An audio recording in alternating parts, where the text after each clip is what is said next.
இந்த வசனத்தை பாருங்களேன். இஸ்ரவேலின் தேவன் தம்முடைய ஜனங்களுக்கு பெலனையும் சத்துவத்தையும் அருளுகிறவர்னு சொல்லி போட்டிருக்கு. இஸ்ரேல்ன உடனே இஸ்ரேல் கண்ட்ரியை நினைக்காதீங்க.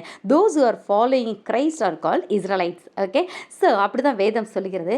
ஸோ இஸ்ரவேலின் தேவன் நாம் கிறிஸ்துவை ஃபாலோ பண்ணும்போது அவருடைய வசனங்களை நம்ம இருதயத்தில் பதிக்கும்போது அது நம்மளுடைய மனசுக்கு அது ஒரு ஆறுதலையும் மகிழ்ச்சியும் தருதுன்னு வச்சுக்கோங்களேன். We are the children of God if we allow ourselves to if we submit ourselves to follow Jesus Christ அப்படின்னா நம்ம தான் அவருடைய ஜனங்கள். ஸோ இஸ்ரவேலின் தேவன் தம்முடைய ஜனங்களுக்கு என்ன கொடுக்குறார் நமக்குன்னு பார்த்தோன்னா பெலனையும் சத்துவத்தையும் அருளுகிறவர். அது என்ன சத்துவம் அப்படின்னு சொல்லி பார்த்தோன்னா இன் இங்கிலீஷ் அதாவது என்ன போட்டுக்குன்னா the God of Israel is he who gives strength and power to his people.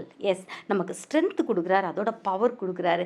Yes, நமக்கு வந்து பெலன் கொடுக்குறாரு, நல்ல ஒரு ஸ்ட்ரென்த் கொடுக்குறாரு, சத்துவம் ஒரு பவர் கொடுக்குறாரு, நம்முடைய வார்த்தைகளுக்கு ஒரு பவர், எல்லாவற்றையும் கொடுக்குற தேவனாக இருக்கிறார். ஸோ நம்ம செய்ய வேண்டியதெல்லாம் என்னென்னா நாம் உண்மையான நம்மை படைத்த சிருஷ்டி கர்த்தரை ஃபாலோ பண்ணணும், அவரை நேசிக்கணும், அவர் சொல்லுகிற காரியங்களை நம்ம செய்யணும். ஸோ இந்த உலகத்திலும் சரி இதற்கு பிறகு வரக்கூடிய நித்திய ராஜ்யத்திலும் சரி நமக்கு எல்லா நன்மைகளையும் தர அவர் போதுமானவராக இருக்கிறார். God bless you.